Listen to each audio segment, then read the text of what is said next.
What if Alfie Solomons never betrayed Tommy Shelby? A Peaky Blinders. What if story intro Birmingham, 1925? The fog is thicker than it used to be.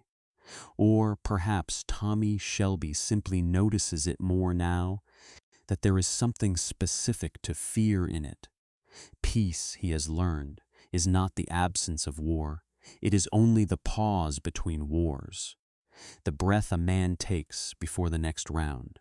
His name is Luca Changretta, son of Vicente, brother of Alberto, both men killed by Shelby hands, Vicente by Tommy's order. Alberto in the crossfire of a business dispute that ended badly for everyone except the people who arranged it. Luca has come across the Atlantic with the paged, organized grief of a man who has had time to plan. He has converted loss into a ledger. He is here to collect the balance. And in the history we know, the one that happened, he gets help from a place Tommy did not expect. Alfie Solomons, Camden Town Raisin Baker, Baker Street office, Bible quoter. The only man in England that Tommy Shelby has never quite managed to fully predict. They have been, over the years, something that does not have a clean name.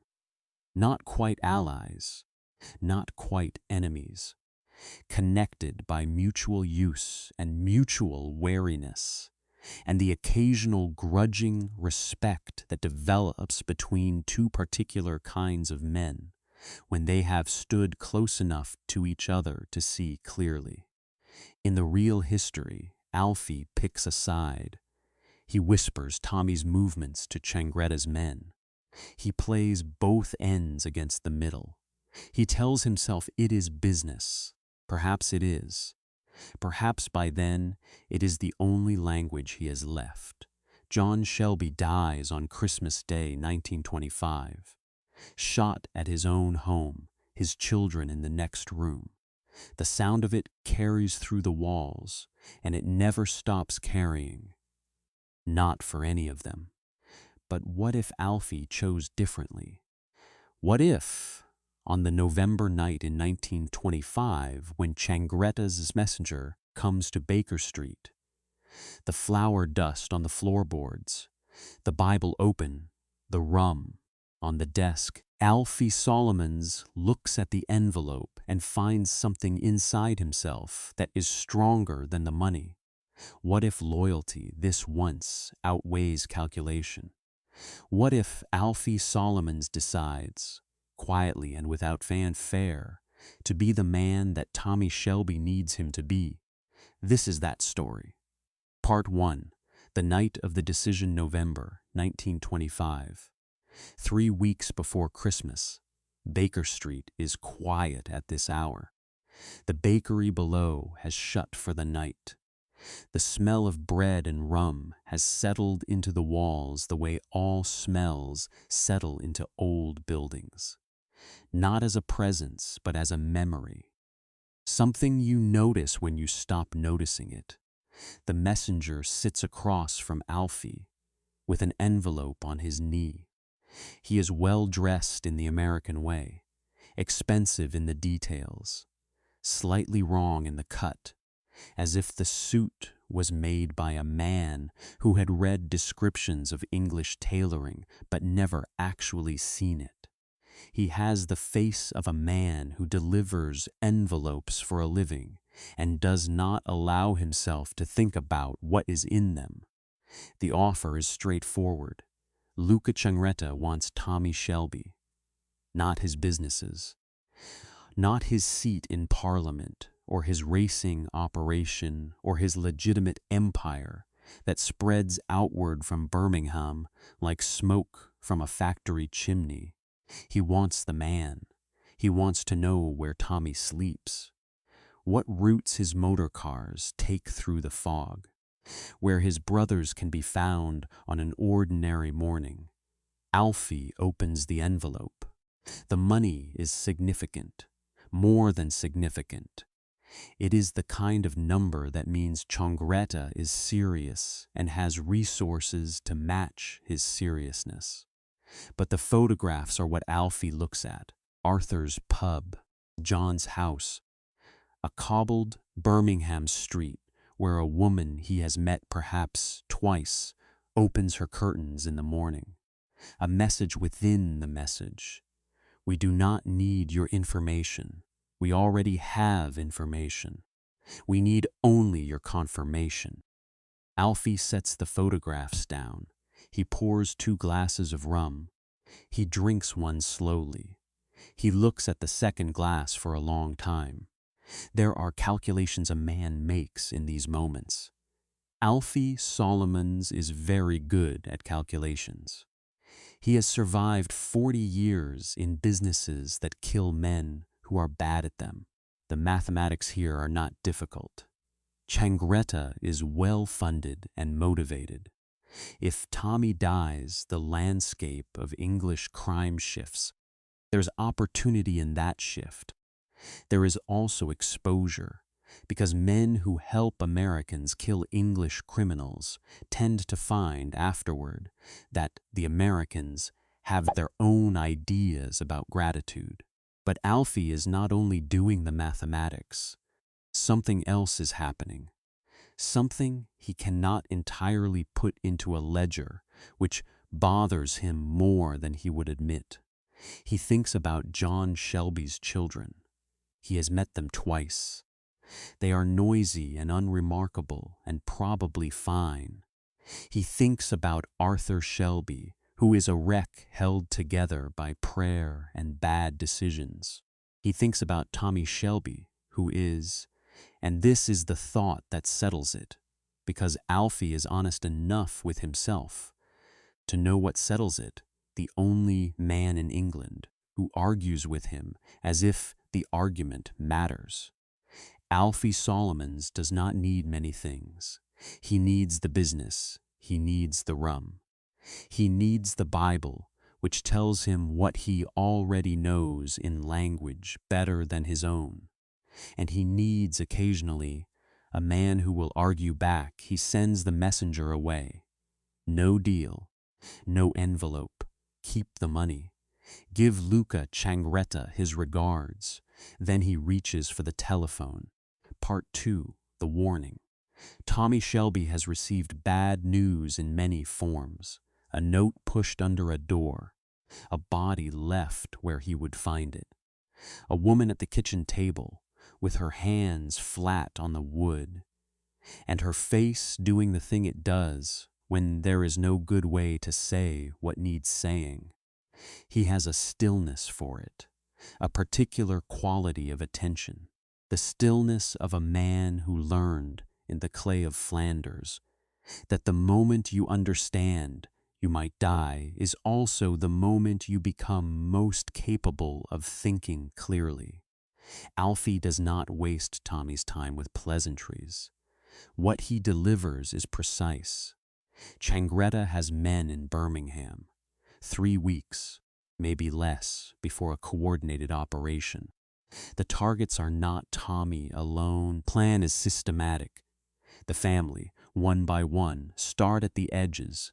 Save Tommy for last. He gives names, he gives addresses, he gives dates. Tommy absorbs this without moving. He does not ask why Alfie is telling him this. He is too good at reading men to need to ask that question. He can see, even across a telephone line, the shape of the decision that was made. He says, "How much did they offer you?" Alfie says, "An inappropriate question."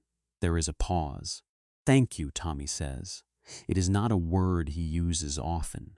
It sounds unfamiliar in his mouth, like a phrase from a language he learned but rarely speaks. But it is genuine. He hangs up. He walks to the window. Below, small Heath moves through its afternoon. A woman with a basket. 2 boys chasing something. Smoke from the factory gates that never quite lifts no matter the hour. His territory, his people. His responsibility, which is also his burden, which is also the only thing that has ever given him a reason to get out of the tunnel and keep walking. He calls a family meeting, not a social gathering, a council of war. For the first time in the Shelby family's history, the enemy's moves are known in advance. Part 3, the war that goes differently in the history we know. The Changretta vendetta grinds the Shelbys down before they find a way through it. An ambush on Christmas Day, John's blood on a kitchen floor, Arthur at the edge of breaking, Tommy operating with the desperation of a man who is always one step behind the next blow, trying to outmaneuver a grief he did not see coming. In this history, 3 weeks pass between Alfie's phone call and Christmas Day. 3 weeks in which Tommy Shelby, forewarned, goes to work. Changretta's Birmingham contacts are visited in the early hours of a Wednesday morning. 3 of them. The visits are brief and not pleasant, and not something that the men involved describe later, even to each other. But they result in those men making different plans for Christmas. 2 of Changretta's imported American operatives, billeted in furnished rooms off the Hagley Road, find their lodgings raided by Shelby men on the night of December 22nd. 1 escapes through a back window. 1 does not make it to the window. The operation is disrupted at its root. Changretta is not destroyed. He is still in England, still funded, still motivated by the particular arithmetic of loss. But he is blind. The geometry he so carefully mapped has been rearranged without his knowledge. On Christmas Day, 1925, John Shelby is at his own table. He is arguing about the quality of the coal delivery, which arrived late and was, in his considered opinion, 20% gravel by weight. He has opinions about this. He has opinions about everything.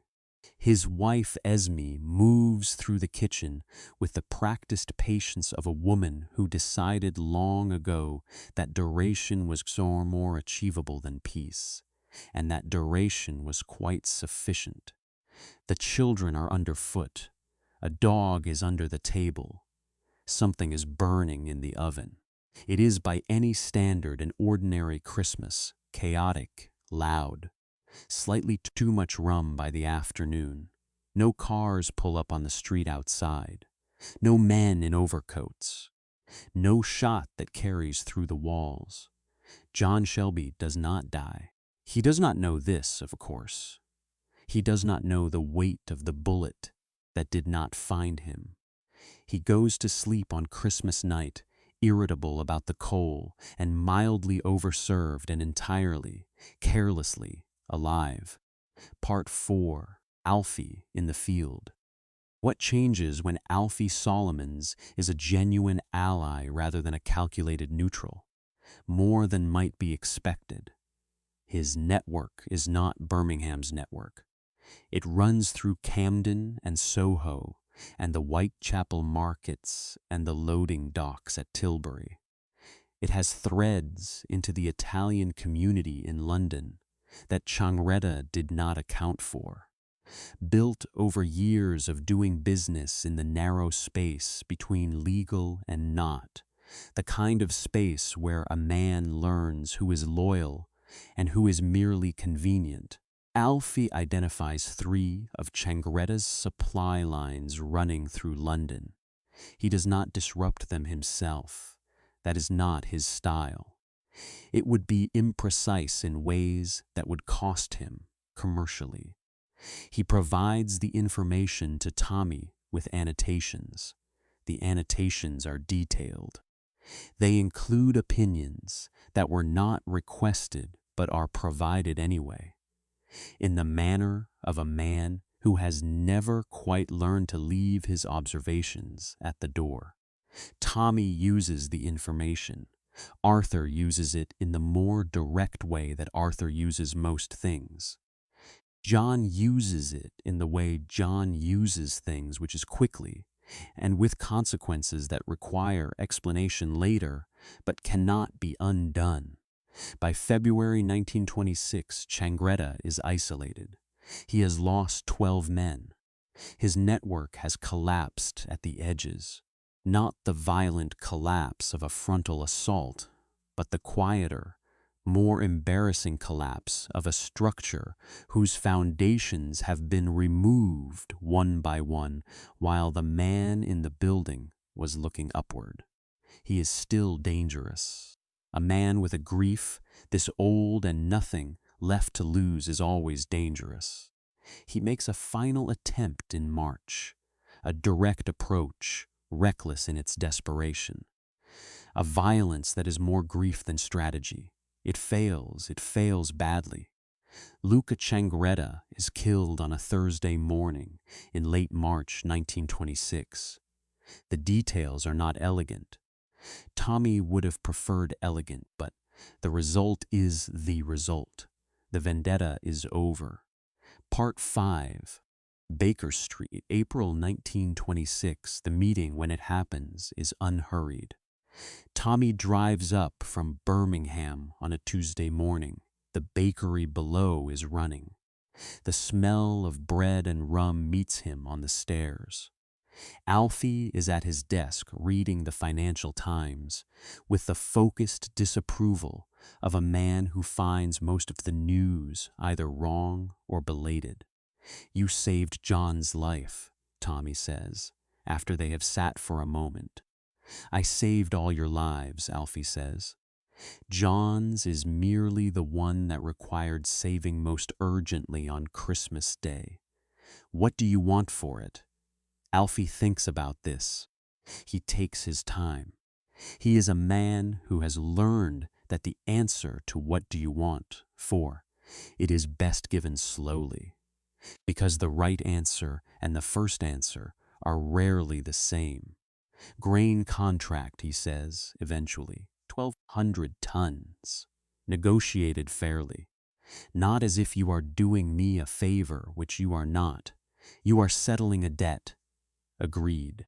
And Alfie holds up a finger, which is his method of indicating that the second condition is the one that actually matters. You do not come to me again for 3 years with anything that involves firearms, Americans, or religious iconography. Those 3 categories together make me tired. Tommy considers this. 2 years, done. They drink the rum. It is for them 2 men who have spent their entire acquaintance standing sideways to each other, half-turned, always watching the other's hands, something close to relaxation. Outside, London carries on. The trams and the pigeons and the gray, enormous indifference of the capital. They are both still alive. They are both improbably still here. It is a fair outcome. Part 6. John Shelby, breathing. What does it mean that John Shelby lives? More than can be calculated in a single sitting. John is the middle brother, the one who fits between Tommy's distance and Arthur's chaos. He is wrong frequently. He is impulsive in ways that cost money and require apology. He is loud on the days when silence would serve better, and silent on the days when someone should have spoken up. He is, in other words, precisely and specifically himself, which is its own form of usefulness. What John provides, what no one noticed was being provided until it was gone, in the history where it was gone, is ballast, weight, the stubborn, inarticulate fact of a man who has decided, without ceremony, to be a Shelby in the full sense of what that means. Not Tommy's calculation, not Arthur's raw feeling, something in between. A loyal stubbornness that costs nothing to give and cannot be replaced when it is missing. Arthur, in this history, does not carry the specific grief of a dead brother. He is still Arthur, still damaged, still prone to excess, still finding and losing God on a rotating basis. But the particular hollow that a brother's death leaves in a man, who is already hollowed out in too many other places, that hollow is not there. Arthur is, by the standard of Arthur Shelby, almost all right. Polly is still Polly. She does not need John alive to be fierce. She was fierce before any of them were born, and she will be fierce after, but she is not grieving a nephew. The particular way she watches the family, the way she watches for the ones who are cracking along old fault lines, is different when the cracks are not as deep. And Tommy discovers that a family at full strength is a different management problem than a family in crisis. It is, if anything, more difficult. John has opinions. John volunteers those opinions. John is present at meetings where his presence was not requested and adds contributions that were not on the agenda. And sometimes those contributions are correct, which is the most inconvenient thing about them. Tommy finds, to his own mild surprise, that he does not want John to stop. There is something about having a brother who argues with you that is different from having a brother whose death you are responsible for managing. The first is irritating. The second is a weight that adds to all the other weights until a man cannot lift his head in the morning without feeling it. Tommy lifts his head more easily in this history. Not easily. Nothing about Tommy Shelby's mornings is easy. The trenches made sure of that. But more easily than in the history where he is always counting the dead. Part 7, the crash and what follows 3 years later. The world changes. New York, October 1929. The markets collapse in the way that large things collapse. First slowly, then all at once. The news reaches London on the wire services and the faces of men on the floor of the stock exchange who understand, watching the numbers, that the architecture of the world they have built is not as solid as they assumed. Tommy Shelby, Member of Parliament, watches from the House of Commons as the financial order he has spent a decade learning to navigate begins to dissolve. He has no particular love for that order. He has always known it to be arbitrary, but arbitrary systems are still systems, and systems that collapse leave gaps. And gaps are where dangerous men go to work. Alfie Solomons, retired in most of the official senses of the word, has moved his money some months previously. He calls it prudent management. Tommy calls it foreknowledge.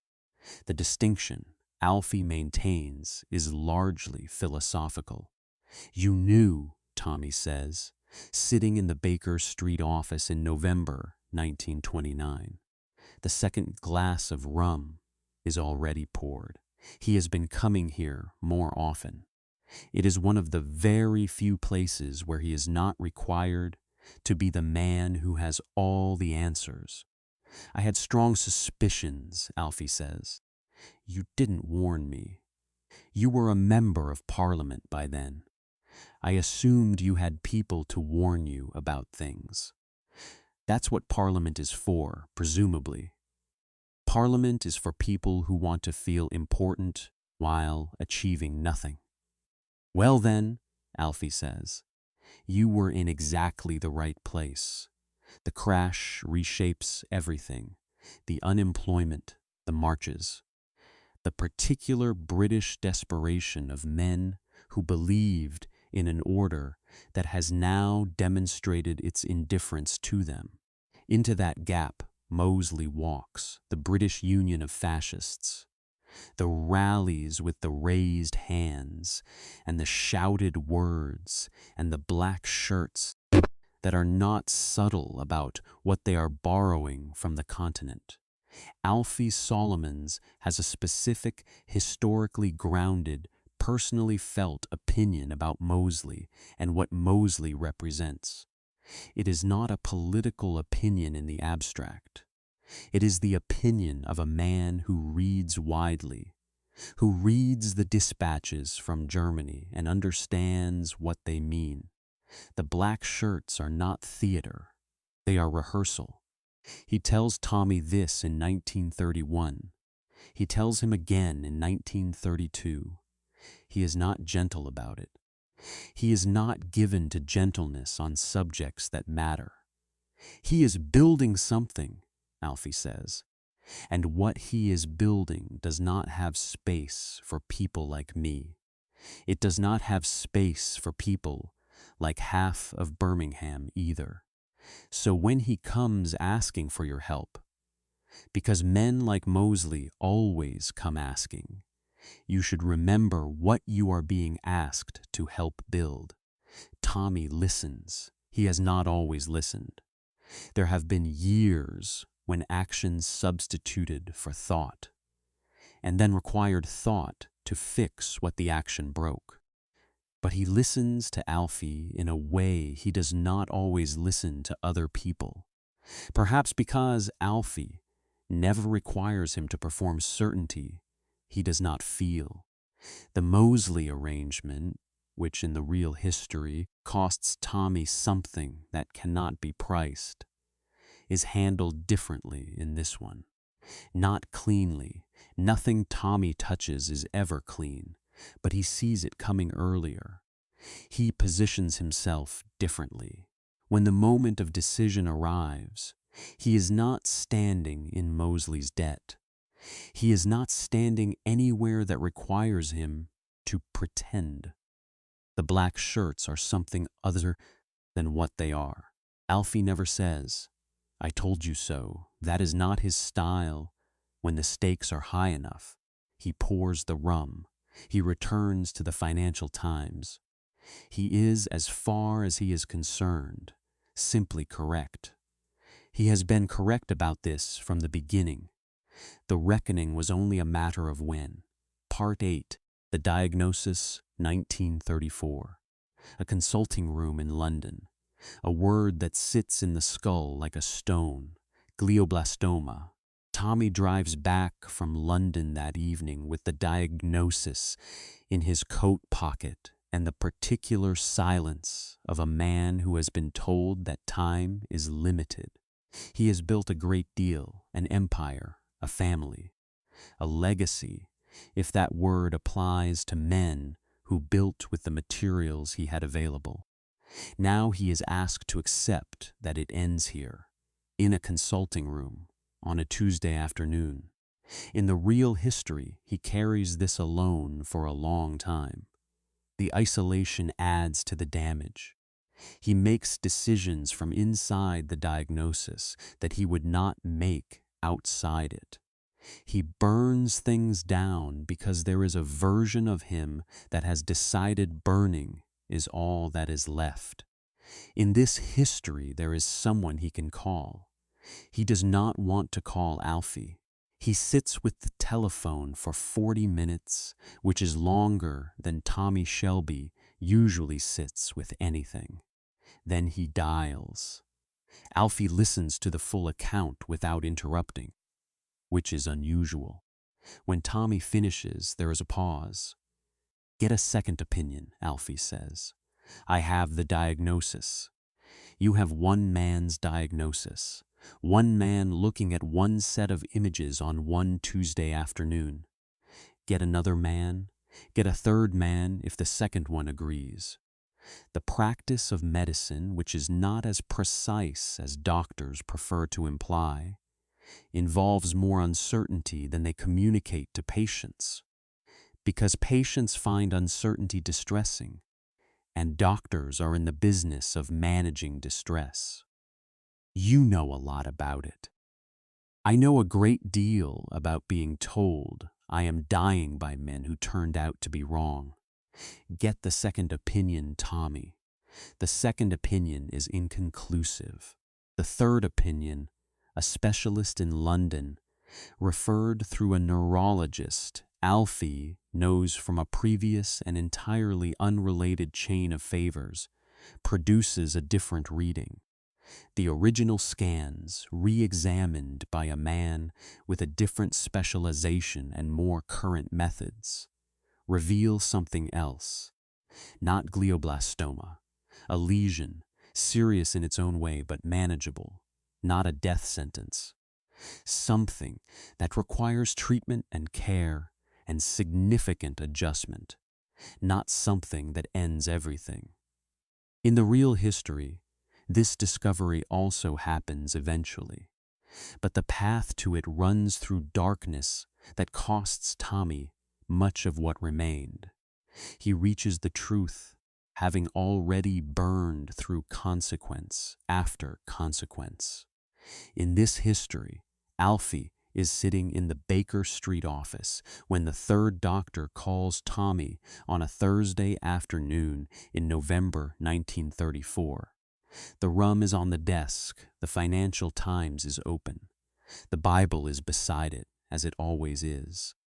Tommy hangs up the telephone and does not move for a full minute. Alfie lets the silence run its course. "Well," he says finally. Tommy says, "False alarm." Alfie pours the second rum.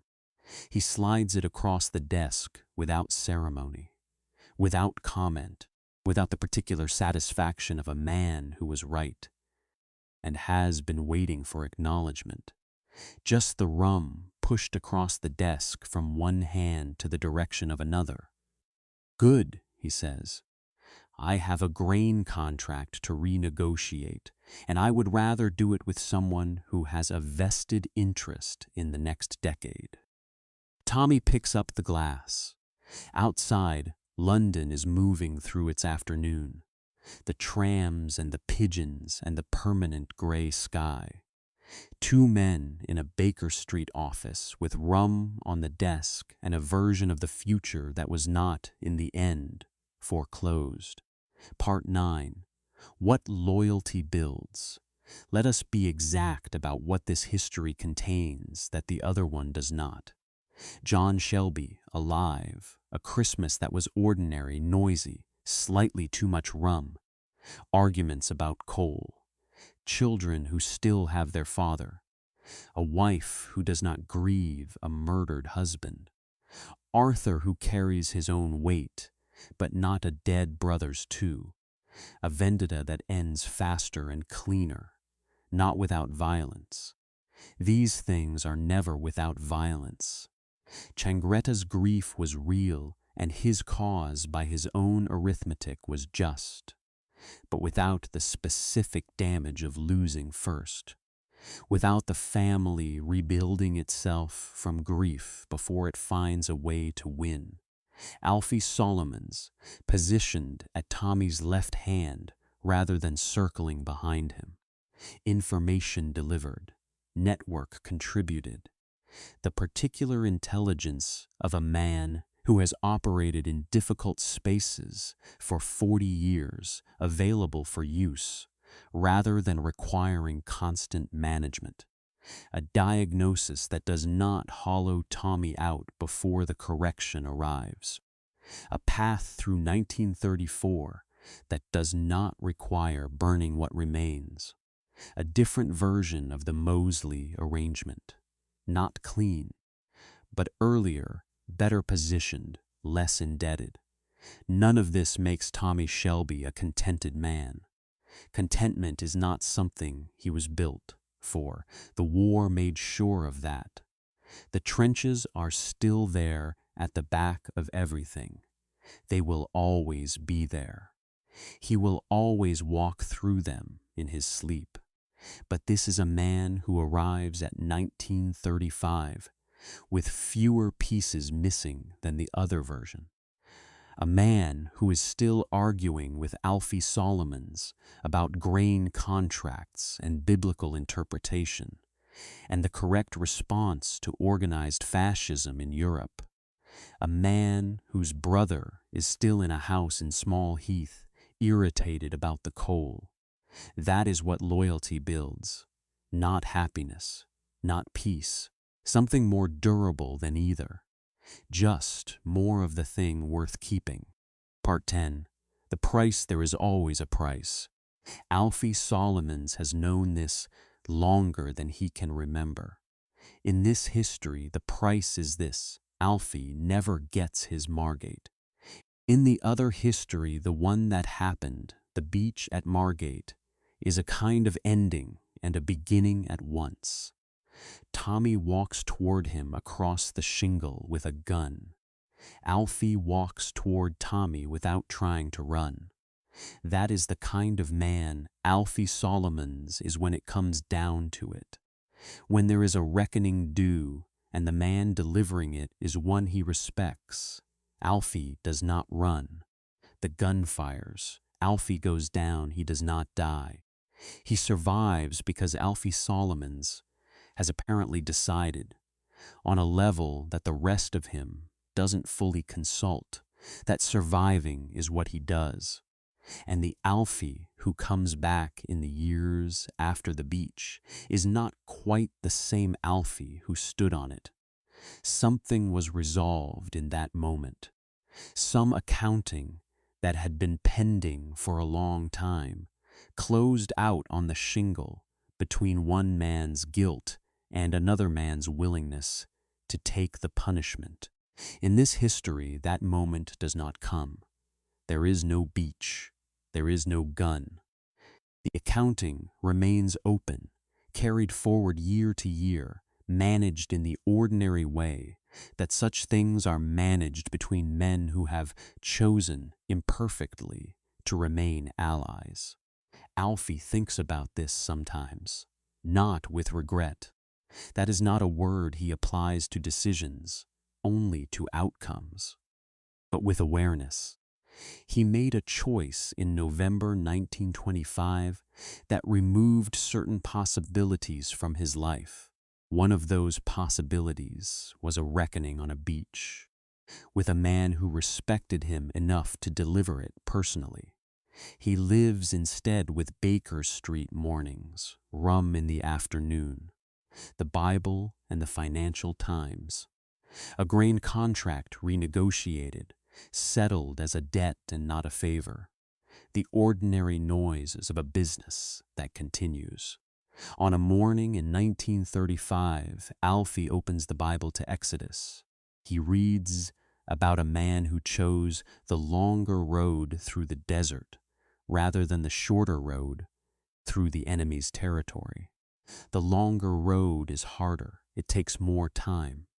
It does not end in the same place the shorter road would have. But you arrive. He pours his rum. He goes to work. Outro.